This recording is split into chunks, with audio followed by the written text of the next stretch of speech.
किसान कह रहे हैं हम जीटी रोड रोकेंगे जी। क्यों? क्योंकि उनसे वायदा किया था हम सारे मुकदमे वापस लेंगे। अब तक वो मुकदमे वापस नहीं लेंगे। तुरंत मुकदमे वापस लेने चाहिए। जो मेरे को समझ में नहीं आता, ये सरकार बार बार किसानों को क्यों मजबूर कर रही है सड़क पे लाने के लिए। हर कोई ऐसा काम करे किसान मजबूर हो जाता है, तो इनको तुरंत वापस लेना चाहिए। दूसरा, अब तक ये हरियाणा ऐसा प्रदेश है जिसने अब तक गन्ने की प्राइस से अनाउंस नहीं करी। अरे यहाँ गन्ना मिल मान लग गया, कटाई शुरू होगी, कब ये करेंगे? कम से कम 400 रुपये प्रति क्विंटल करना चाहिए, क्योंकि आज जो है जो गन्ने की खोई है वो भी 400 रुपये क्विंटल बिक रही है। तो गन्ना क्यों नहीं बिकेगा? एथनॉल बनने लग गया है, एथनॉल से पेट्रोलियम प्रोडक्ट्स बनेंगे, गन्ने की कीमत बढ़ के मिलनी चाहिए किसान को। इन्होंने अनाउंस ही नहीं करी। अब तो हर मोड़ पे सरकार विफल है। मैं आया हूँ पूरे गोहाना में घूमा हूँ, जो बुरा हाल है सड़कों का इस रोड का, वैसे तो पूरे हरियाणा का है, लेकिन यहाँ मतलब बहुत बुरा हाल है, परिस्थिति है। और मंडी के लिए लंबी लाइनें लगी हुई हैं, क्योंकि ये सिस्टम ऐसा कर दिया पोर्टल का। पोर्टल आएगा जब उसका नंबर आएगा, कई कई घंटे कई कई दिन किसान को इंतजार करना पड़ता है। मेरी समझ में नहीं आती। ये पोर्टल सरकार है, पोर्टल से ही सरकार चलनी है, तो क्या जरूरत है मंत्री बनने की, क्या जरूरत है मुख्यमंत्री की? प्रदेश को पोर्टल चला लेगा। अब इतनी देखते नहीं, पहले भी तो इतना ही अनाज पैदा होता था, सबको हमारे टाइम में MSP मिलती थी, और कभी मंडियों में ऐसा बदहाल नहीं हुआ जब जो हो रहा है। 4000 क्विंटल तो पता नहीं कितने करनाल में था, उसकी वही नहीं कटा है। हाँ, कोई वही कटी नहीं है। वो तो आएगा जब पोर्टल का नंबर आएगा, इतने में किसान फसल में तैयार होकर खड़ा होता है, उसका पोर्टल 4 दिन के बाद आएगा, क्या करेगा वो? तो हर फैसला इस सरकार का किसान विरोधी किसान विरोधी रहा है, और गरीब आदमी की आप देख रहे हैं। बेरोजगारी इस कदर बढ़ गई कि आज पूरे देश में बेरोजगारी में हरियाणा नंबर 1 है। या तो प्रति व्यक्ति आय, प्रति व्यक्ति निवेश में नंबर 1 था हरियाणा, आज प्रति व्यक्ति जो बेरोजगारी में नंबर 1 है। अभी जो सर्वे हुआ है CMI का, 31 कुछ दिखाया उन्होंने, पूरे देश में बेरोजगारी में नंबर 1 है, और कोई ऐसा कदम नहीं उठाया जा रहा जो लोगों को रोजगार मिल सके।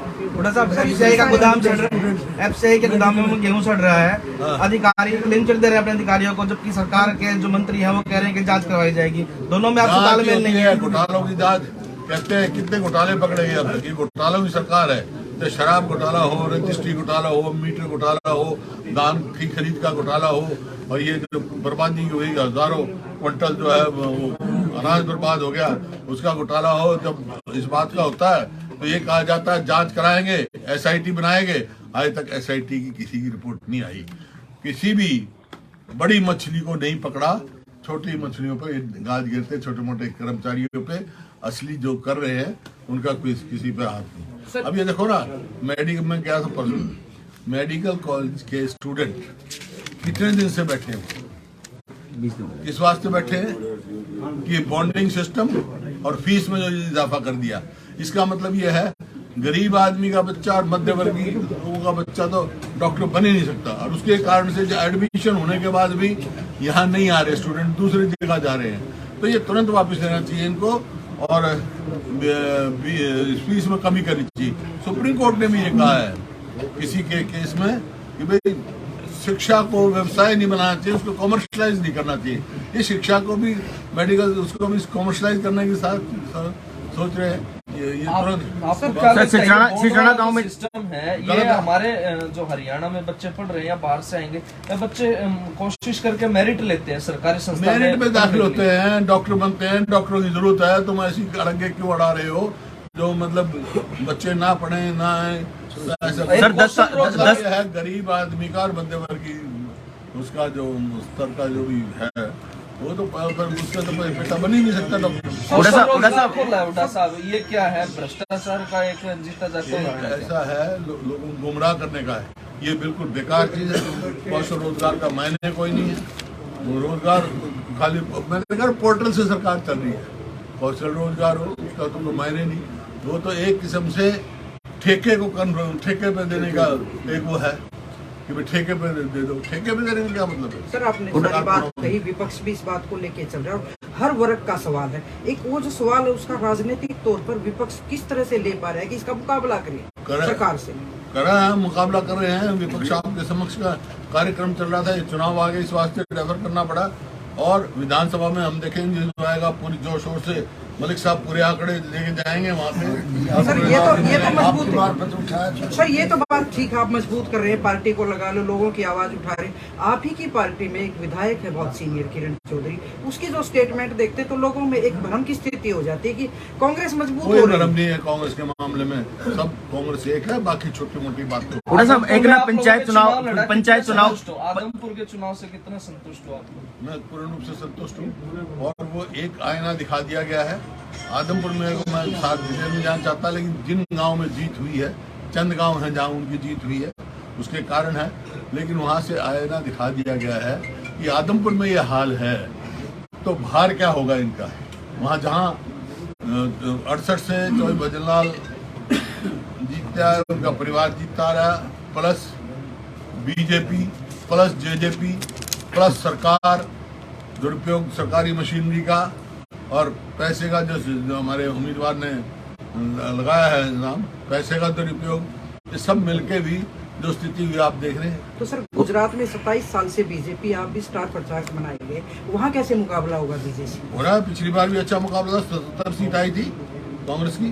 तो उसका तो एक आप विकल्प बनती जा रही है। 2024 का क्या रोडमैप तैयार किया आप सर? तो हरियाणा का चुनाव हुआ जब भी कह रहे थे सर। आप विकल्प बनेगी, कितनी वोट आई? 31।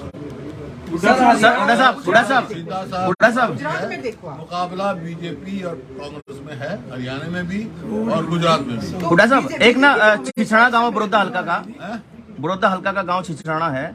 10 तारीख को वहाँ पर कौन सा? छिछराना जी, छिछराना सर, वो आप उसमें एक सरपंच पद के उम्मीदवार की, हाँ जी, मुडला उसमें जो है सरपंच पद के उम्मीदवार की हत्या हुई थी 10 तारीख को। अभी तक उनके आरोपी जो है गिरफ्तार नहीं हुए हैं। काम करेगा। 2024 को लेके कांग्रेस का किस तरह का रोड मैप है? 2024 को लेके किस तरह का रोड मैप है? कांग्रेस की सरकार बनेगी सर। बड़ौदा रोड मैप क्या है? सरकार बनेगी, जन कल्याण का काम करेगी, किसान के हित का, गरीब आदमी के हर वर्ग के हित का काम करेगी।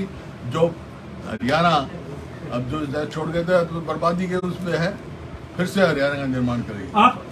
आपकी सरकार रही 10 साल, आप कहते थे हरियाणा नंबर 1। हाँ? 8 साल से बीजेपी की सरकार है, 71 साल हाँ। से। तो उसमें इस सरकार में क्या अंतर मानते हैं? हरियाणा कहाँ पर? हरियाणा नंबर 1 था प्रति व्यक्ति आय में, प्रति व्यक्ति निवेश में, रोजगार देने में। आज अपने स्थान से फिसल गया पूरी तरह, कहीं नंबर नहीं हरियाणा का।